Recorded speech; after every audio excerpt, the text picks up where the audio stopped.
Good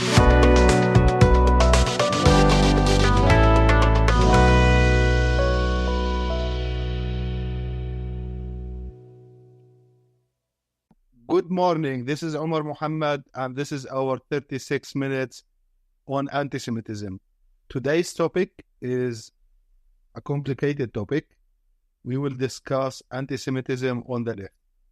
And for that, we have invited the expert, Linda Maizels. Welcome on the podcast. Thank you, Omar. Thank you so much for inviting me. Would you like to introduce yourself to our audience?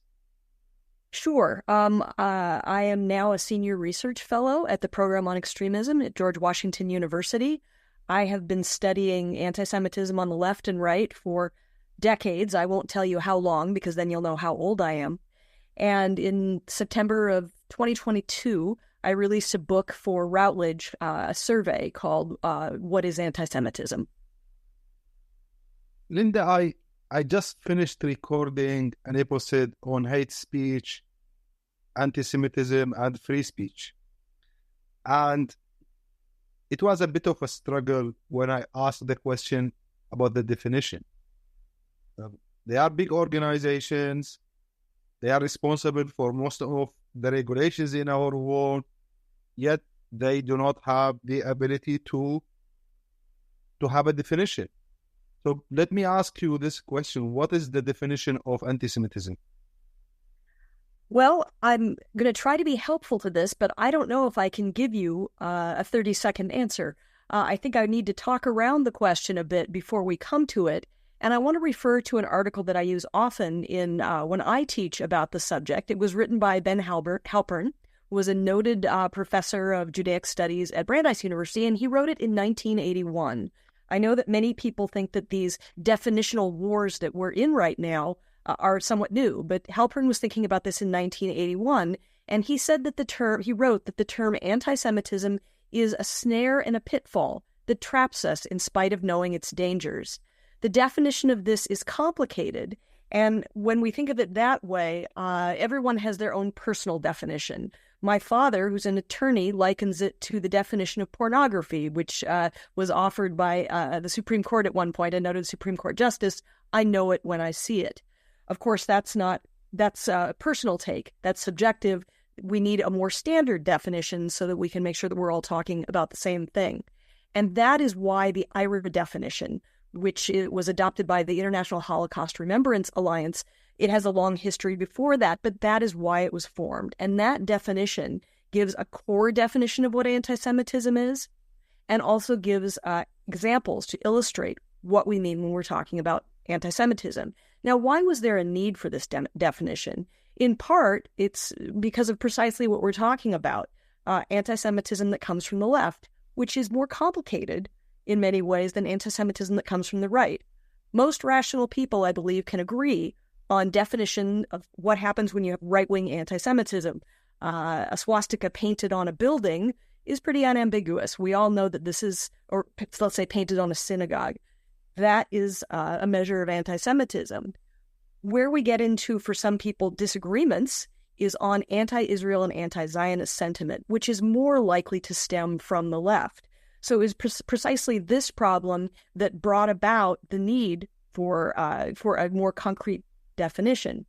I think one other thing that we need to address is what often happens when we talk about anti-Semitism coming from the left is that Jews can be assumed to be operating in bad faith, that they are simply making an allegation of anti-Semitism to smear their opponents, rather than accepting that there might be actual hurt and damage done. So for these two reasons, definition is difficult but necessary. The IRA definition is, I would say, by far the most widely adopted standard definition, but it has some challenges from the Nexus definition and also the Jerusalem Declaration. Both of those have a slightly different interpretation, or in the Jerusalem Declaration, a larger difference from the IRA definition in how they look at anti-Semitism when it is conflated with anti-Zionism and anti-Israel sentiment. So I don't know that I can give you an answer. I know that I personally am more likely to use the IRA definition. And to counter the criticism, the fear that it will somehow chill speech, I think we need to look closely at the IRA definition, which simply states anti-Semitism is a certain perception of Jews, which may be expressed as hatred toward Jews. Rhetorical and physical manifestations of anti-Semitism are directed toward Jewish or non-Jewish individuals and or their property, toward Jewish community institutions and religious facilities. And then a number of illustrating examples are given. But to counter what people say that this might chill free speech, I think we need to keep in mind that the IRA definition says that everything must be taken in context. This is both a strength of the definition and something that makes it very difficult, so that an individual perhaps making a derogatory comment about Israel or about Zionism is going to depend on the context of the incident. So there does not, the definition is not going to be used to immediately condemn. It might be used to condemn or to point out anti-Semitism, but it is going to be applied on an individual and case-by-case basis. So I have had this question forever. And I mean, from an experience, the way I see it, normally speaking about Israel or about Zionism isn't within the context of anti-Semitism, because it has the elements, first, denying Israel its right to exist. Mm-hmm. Second, accusing the Jews of plotting something against the world. And it comes with all this full package. I've asked some people when they say, like, criticizing Israel itself is not anti-Semitism. But then when I ask, but what if this eventually leads to anti-Semitic discourse? How do we deal with this? I mean, where do we stand? Also, the definition itself you mentioned, and the other question, why there are other groups that avoid having a definition or using the definition? That's a lot to unpack. I think that, yes, criticism of Israel, what do we mean by that? If someone looks at Israel's policies and says, I disagree with them, as we know, there's nothing anti-Semitic in that. However, when people are talking about the eradication of Israel or the fact that Jews are not deserving of, somehow, their own self-determination, whereas other peoples are deserving of self-determination in their own state, then, of course, I think we can make an honest allegation of we believe that this is anti-Semitic rhetoric. I think that for people, for instance, let's bring up what we've heard on campuses often, from the river to the sea, Palestine will be free. One can certainly understand why, for a Jewish listener, what this suggests, more than suggests, is the eradication of a Jewish state. And that's not merely an abstract thought. I think we can delve into what would probably happen if the borders of Israel were dissolved and there were no more Jewish states. What would be the repercussions both inside in that area and also outside? There are many people who believe that a Jewish state is one of the existence of a Jewish state is instrumental for the health of diaspora Jewry living outside of Israel. So I want to return to something that I said in the beginning about Jews making allegations about anti-Semitism, that we need to start from a place, as we would with other minority identity groups, that allegations of anti-Semitism are being made in good faith. That when Jews, or again, let's say people of color, people from the LGBTQ community, when they make allegations, we can turn to something that's called the McPherson principle, that is operative in Great Britain. It is not an American concept. That if a complaint is made, for instance, about racism, then it should be recorded and investigated as such, and it should be perceived it should be understood that the person making the complaint perceives the incident that happened or the statement that was made as racism or anti-Semitism. That doesn't mean that the incident was in fact an instance of racism or anti-Semitism, but that is the way the complaining person perceived it. And we should note that when we are hearing that complaint rather than dismissing it outright. Let me give another example. For instance, Representative Jamal Bowman, who immediately dismissed allegations that Hamas had, that operatives for Hamas who entered Israel on October 7th committed sexual violence, sexual abuse, rape. And he dismissed that as propaganda immediately. In other words, that the allegations were not made in good faith. when in fact evidence showed and shows that there were in cases, egregious examples of sexual violence, of sexual abuse, of rape. And he had to walk that back because he did not immediately take the allegations at face value. He dismissed them as being made in bad faith and as being propaganda. And that in itself is a problem. As far as the acceptance of a definition, some people say that in the middle of the definition wars that we are perhaps reaching the limit of where discourse can take us, perhaps. Perhaps fighting about definitions is no longer useful. And the IRA definition being the most widely accepted, I think we can comfortably say that this is the standard for definitions. There's nothing wrong, of course, with looking to Nexus, with looking to Jerusalem definition, if we want to augment, if we want to argue. But I'm comfortable in saying that the IRA definition is our standard definition, and that is what we should be working with. Lots of people will disagree with me, but I'm going to go with the majority in this case. The reason why I focus today on the definition, because as I told you, I had the frustration of people refusing to give me a definition. But it's also because we are talking about the left and the extreme left. Mm-hmm. And after October 7th attack, there were many statements or type of discourse that in a way or another justified the attack. And that's where the risk comes. So let me ask you the question of what is the current state of anti-Semitism on the left and how this has changed post-October 7th attack? You're talking to someone, again, who has studied this for decades, and I wrote my dissertation on left-wing anti-Semitism on American college campuses starting in the 60s and going through to the 90s. So for me, this does not feel like a new phenomenon. And at a certain point, what I saw was that anti-Semitism from the left waxed and waned, often in relationship to actions in the Middle East, but also in depending on what sort of political currents were most prevalent on campuses. So, for instance, the 80s are often accepted to be a more conservative time on campuses. And while we did see some upheavals, it was nothing like what we would have seen after the 1967 war, for instance. But the 80s were also a time of ascendant multiculturalism. And that's really when we used that term.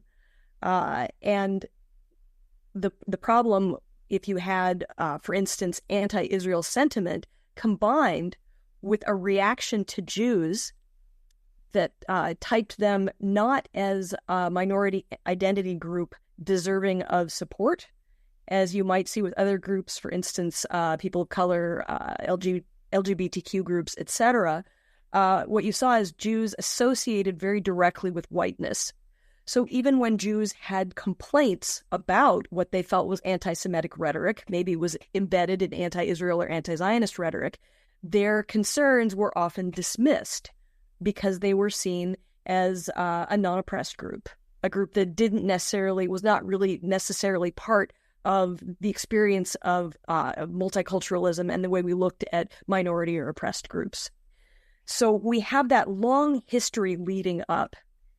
But clearly, and I would mark it from the time of the Second Intifada, you see an acceleration, and particularly on college campuses, but also in other areas where left-wing politics would hold sway, for instance, in mainline Protestant churches, other places, where you see much more of what Jews are absorbing as anti-Semitic or anti-Jewish content thrown at them. And particularly within left-wing or liberal discourse. So this picks up at the time of the Second Intifada, and that's also a time when, of course, Israel and the Jews outside of Israel they're in the middle of conflict. The Second Intifada was a painful time, certainly for Palestinian, Arab, and Muslim communities, but also for Jews and also for Israelis. And often that part of the equation is forgotten. So since the time of the early OOs and the Second Intifada, what we see is, with some ups and downs, an acceleration of anti-Semitic rhetoric and actions within left-wing circles. And we talk about this most often in the United States on campuses. And we know this was an accelerating problem because the United States issued a strategy to deal with anti-Semitism in May of 2023. So, of course, that's long before October 7th. And that does witness, of course, that there's a rise in all kinds of anti-Semitism from the political left, from the political right. This was not just focused on the left, but certainly leftist anti-Semitism was a part of it. What we have once we get to October 7th is even more of an acceleration. Not just anti-Semitic outbursts expressed through anti-Israel comments, but certainly toward Jews as well. And that's something that I've written on in other venues, and I think that actually appears in an article that I wrote for the program on extremism. But you see not only this acceleration in anti-Semitic expression from the left, but also I think one of the most painful parts of it was the idea that Israel, and by extension Jews, somehow deserved what happened to them. And I think that's what many Jews latched onto immediately, and it accelerated their feelings of not being in safe spaces. And we see this quite a bit on American campuses that are ordinarily very protective of minority identity groups, except for Jews. And the question became one that Jews have been asking for a long time, but now the larger population, the larger community was asking as well. Why are we protecting all kinds of groups, and maybe rightfully so, but we don't offer any protections to Jews? The leftist ideology talks a lot about multiculturalism, but when the discussion starts, Jews are often excluded from the discussion about diversity and oppression. I mean, how can they reconcile this? They are talking about multiculturalism, but once it comes to the Jews, no, we have to take a step back.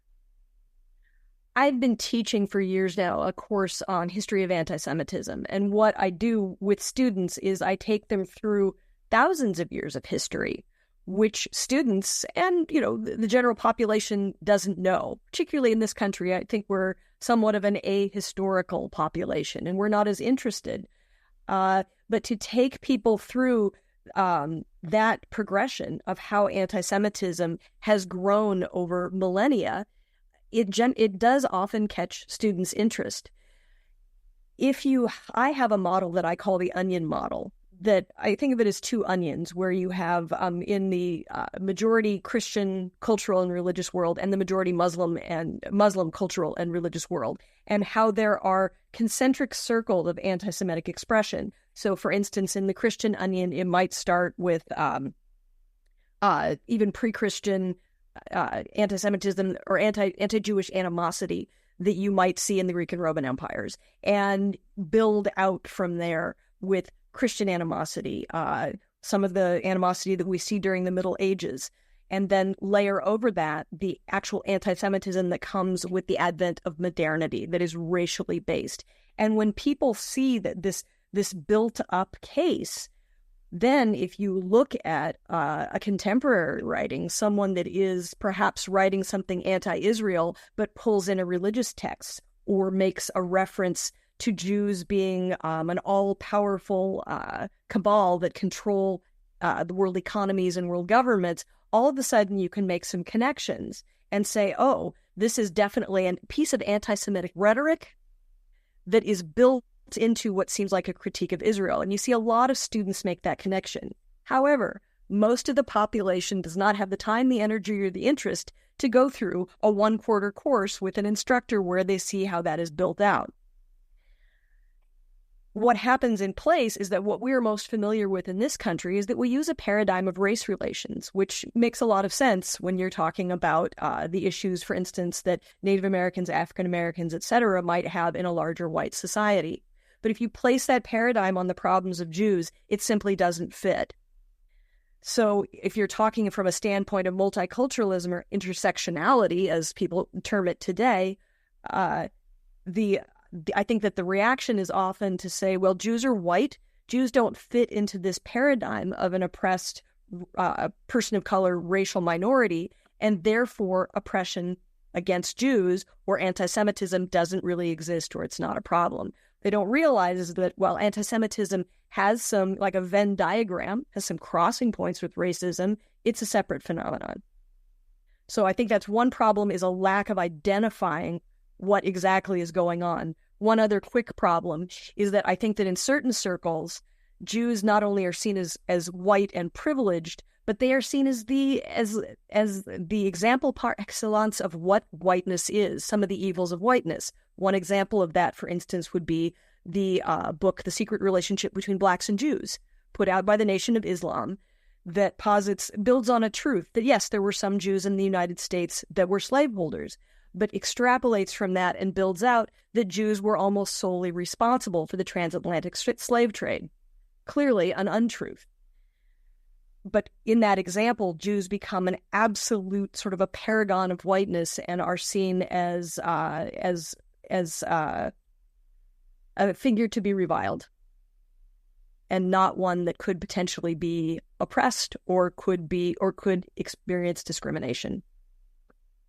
Lots of conspiracies, but also let me ask about these conspiracies and the BDS movement, and how this contributed to more anti-Semitism within the leftist circles.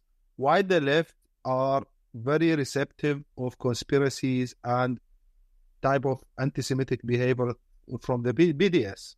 Why they are very receptive to this? I think that's an excellent question. And I know that it's becoming much more complicated to think in terms of the political right and the political left, and a political theorist would argue with me.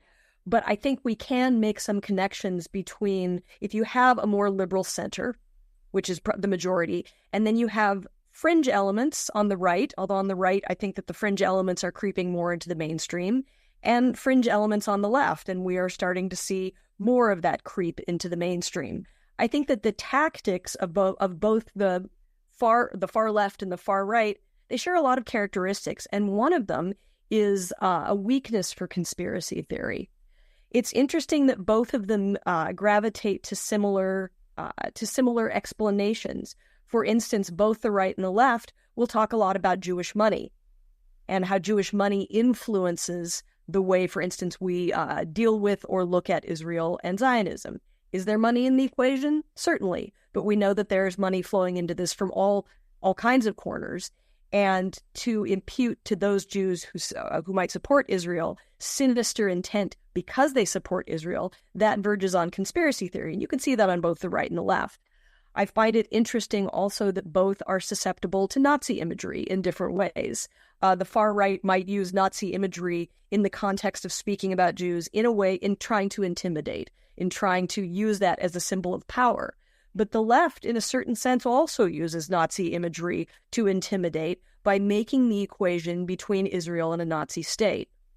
Now, you might not like Israel, you might not care for its political or stances, you might not support it in the current war. However, to make the equation between Israel and Nazis is both inaccurate and, for obvious reasons, offensive. So I think that for both political extremes, to reach out to conspiracy theory to explain something is comforting.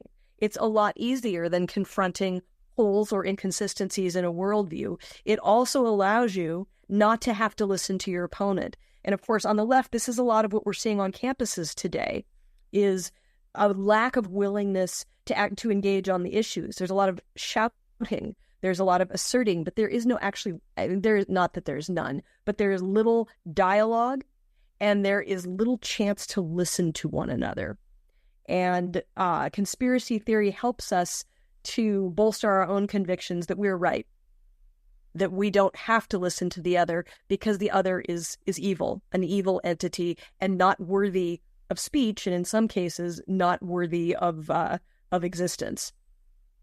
Linda, yesterday I was speaking to the German Federal Commissioner on combating anti-Semitism, Dr. Felix Klein. And he mentioned a very important point, is that people with anti-Semitic discourse have more tendency to speak more publicly now than 10 years ago. Mm-hmm. It's the same on the left. It seems that they are speaking more publicly with no shame or even with no fear of repercussions or fear of regulations or any type of measures that can stop them. They are speaking more on social media, in public events, on university campuses. It has become really more free to talk about anti-Semitism or to talk anti-Semitism and anti-Semitic discourse. Why is this change? I suppose it's an easy answer, but we know that the rise of social media has democratized discourse in many ways, and it has allowed everyone to comment. We are, you think back to the early days of social media, the internet, it seemed somewhat benign. Now, of course, there is global reach. And the work that I did on my dissertation, people who wanted to reach a wider audience, they had to put out newsletters, they needed to copy them, they needed to send them out, they needed to stand on street corners and wave things at people. Now it's sitting in your home with the click of a button. And I think also with the way that media, and I know for sure in the United States, but I assume that it is similar in other countries, has narrowed. We don't have as many working journalists that are able to bring us a wide range of information. So it's very easy to secrete yourself in a bubble and think that you know everything about, for instance, the Israeli-Arab or Israeli-Palestinian conflicts when you're actually just reading one type of information and you're insulated from other opinions. We know that algorithms within social media feed that so that we are continually fed only information that speaks to us in that way, and also that that a social media engine is rewarded with clicks if they become more and more extreme and pull us into that bubble. So I think that social media is one big piece of that. I think in the United States, people point to the 2016 election, but I think it was happening long before that. Look at the history of Holocaust denial, which began almost immediately after World War II. Here were people that were saying the unthinkable almost immediately, that the genocide of European Jewry simply didn't happen. They didn't have the same reach. Now they have a much greater reach, but they needed to go through the trouble of gathering like-minded people around them. Now anyone sort of scrolling through the internet can find something like this, and it might pull them in, and it might pull them into a deeper and deeper rabbit hole. And again, in our politically polarized culture, a conspiracy theory can sound, well, yeah, that explains a lot. Yes, this is an easy explanation for some very complicated problems. And I think that is part of the issue. The other part, and I'm thinking again specifically about universities, is that the university has changed. Since World War II, it has democratized. It has very different purposes. If in earlier centuries, universities in this country were about educating the elite, and now it is about educating many people, giving them hopefully a broad look at higher education.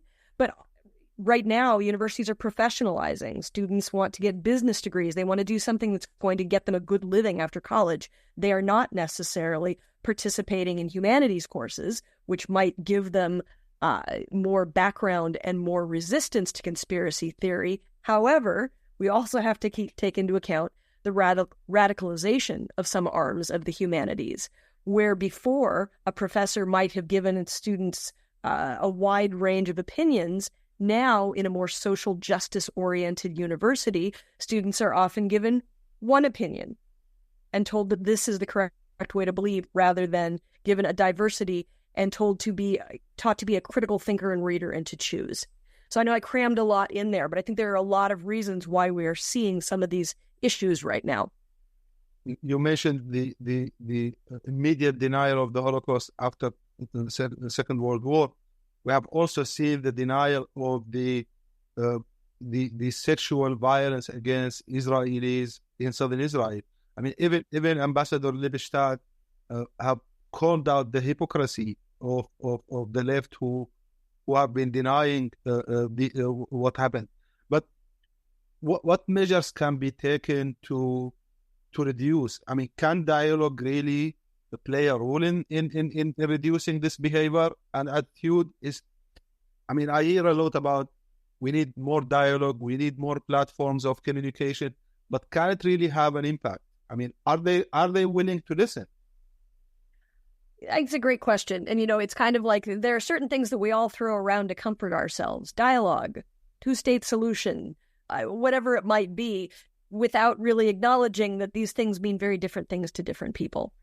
I think what we've started in this country, and I'm going to go back to campuses again because that's more of my comfort zone, a conversation about what is going on campus without giving in, I think, sometimes more right-wing critiques of the university, of certain universities may overstate or be problematic in the way they're approaching some of the problems on campus. But I think that one of the things that we need to teach before we can have dialogue, you need to do some building work before you can have dialogue. We need to teach people how to respect viewpoint diversity.